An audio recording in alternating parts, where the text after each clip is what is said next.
Hi! Hello! నమస్తే దోస్తులు. ఎట్లున్నారు? మంచిగున్నారులే. ఈరోజైతే ఎన్నో హెల్త్ బెనిఫిట్స్ ఉన్న వీడియోని నేనైతే మీ ముందుకి తీసుకొచ్చేసానండో. ఇంకా వీడియో మాత్రం అస్సలు స్కిప్ చేయొద్దండి.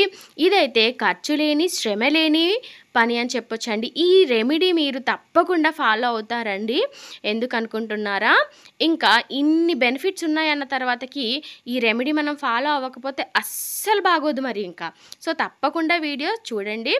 మనకి మార్కెట్‌లో చింతపండు సెపరేట్ చేసింది, చింతపండు పిక్కలుంది కూడా దొరుకుతుందండి. మనం ఒకే దెబ్బకి 2 పిట్టలు అన్నట్టుగా మార్కెట్‌లో చింత పిక్కలున్న చింతపండు తీసుకొచ్చేసామంటే ఇంకా ఈ చింత పిక్కలు మనం కలెక్ట్ చేసేసుకోవచ్చు. చింతపండుని కూడా యూజ్ చేసేసుకోవచ్చండి. చింతపండు నేను కొట్టిన విధంగా వీడియోలో చూపించినట్టుగా కొట్టి దాంట్లోకి చింత పిక్కలు సెపరేట్ చేసేయాలండి. ఇంకా చింతపండును, చింత పిక్కల్ని సెపరేట్ చేసేసిన తర్వాత మంచిగా నీట్‌గా కడిగేద్దాం అనుకుంటున్నారా అండి? అస్సలు ఆ పని చేయొద్దండి. ఎందుకంటే చింతపండు లోపల చింత పిక్కలు ఉంటాయి కాబట్టి మనం ప్లేట్‌లో పెట్టేసుకున్నాం కాబట్టికిని చింత పిక్కల్ని మనం క్లీన్ చేయవలసిన అవసరం లేదండి. దట్టు దీంట్లో మనకి ఎన్ని ప్రోటీన్స్ ఉన్నాయో, ఎన్ని పోషకాలు ఉన్నాయో తెలుసా అండి? చింతపండులో మనకి vitamin C, like potassium and calcium, ఎన్నో amino acids and magnesium and phosphorus ఇవన్నీ కూడా ఈ యొక్క చింత పిక్కల్లోనే మనకి దొరుకుతున్నాయండి. ఇలా నేను వీడియోలో చూపించినట్టుగా చింత పిక్కల్ని కలెక్ట్ చేసేసుకొని కడక్కండి. ఎందుకంటే దానిపైన ఉన్న పొట్టు కూడా వెళ్ళిపోతుందండి. అంటే పొట్టు కాస్త లేస్తుందనమాట. అది వేగిన తర్వాతకి ఆటోమేటిక్‌గా వెళ్ళిపోతుందండి. ఇలా మంచిగా చింత పిక్కల్ని తీసేసుకొని ఒక మూకుడు పెట్టుకొని అది వేడైన తర్వాత చింత పిక్కల్ని మనం దాంట్లో వేసేయడమేనండి. ఇంకా మనకి తెలియకుండానే కొన్ని ఆర్టిఫిషియల్‌గా కూడా మనము తీసుకుంటున్నామండి. చింత పిక్కలు ఎలా ఉంటాయో అని అస్సలు అనుకోవద్దండి. మనం తినే సాస్‌లలో కానియండి, చట్నీలలో కానియండి కొంతవరకైతే యూజ్ చేస్తున్నారు బయట. సో, ఇలా మనం చింత పిక్కల్ని దాంట్లో వేసిన తర్వాతకి, మూకుడులో వేసిన తర్వాతకి వాటిని కాస్త అటు ఇటుగా కదిలించాలండి. ఎందుకంటే అవి హైగా రోస్ట్ అయ్యాయనుకోండి టేస్ట్ అంతగా బాగోవు కాబట్టి. సో, వాటిని అలా కాస్త కదులుతూ ఉంచాలనమాట.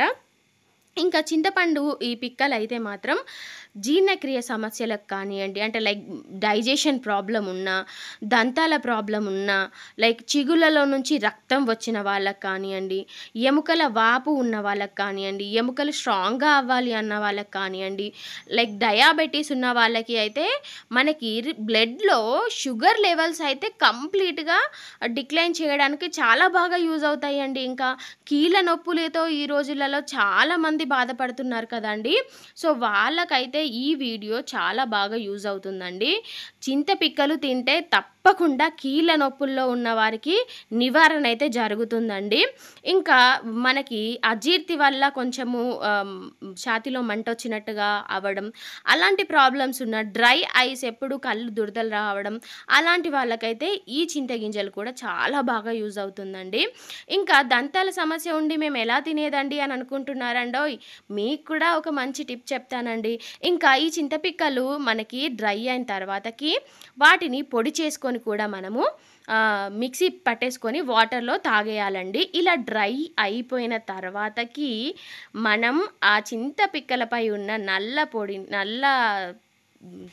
నల్ల పొట్టుని తీసేసి ఇంకా మనం తినేయడమేనండి. ఇంకా ఇవి చూడండి డ్రై అయిపోయినాయి. ఇవి మనకి రోస్ట్ అయినాయని ఎలా తెలియాలి అనంటే మనం వేయించుతున్నప్పుడేనండి దానికదే పొట్టు అనేది పోతా ఉంటది. అప్పుడు మనకి ఇంకా ఇవి డ్రై అయినాయి అని చెప్పేసి తెలుస్తుందనమాట. సో, నేను మీకు క్లియర్‌గా ఇట్లా అంటే ఆ పొట్టు కూడా వచ్చేస్తుందండి. సో, నేను మీకు అందుకే చూపిస్తున్నాను. దంతాల సమస్య ఉన్న వాళ్ళకి చెప్పాను కదండీ! ఇంకా ఇలా మనం పొట్టు తీసేసిన వీటిని కూడా మిక్సీ చేసేసుకొని హాట్ వాటరా, కూల్ వాటరా ఇంకా అది మీ ఇష్టం. అలా పొడి చేసేసుకొని డైలీ వన్స్ తాగినా కూడా ఈ నోటి దుర్వాసనకు కానియండి, చిగుళ్ళలో బ్లడ్ కూడా కానియండి కంట్రోల్ అయితే తప్పకుండా అయితుంది. ఈ రెమెడీ అయితే మీరు ఫాలో అవ్వండి. ఎందుకంటే మనకు ఖర్చు లేదు, శ్రమ కూడా ఎక్కువ లేదు కదండీ! నేనైతే మీకు తిని చూపించాను కదండీ! చాలా బావుంటుంది టేస్ట్ అయితే. వీడియో నచ్చితే సబ్స్క్రైబ్ చేయండి, లైక్ చేయండి, షేర్ చేయండి.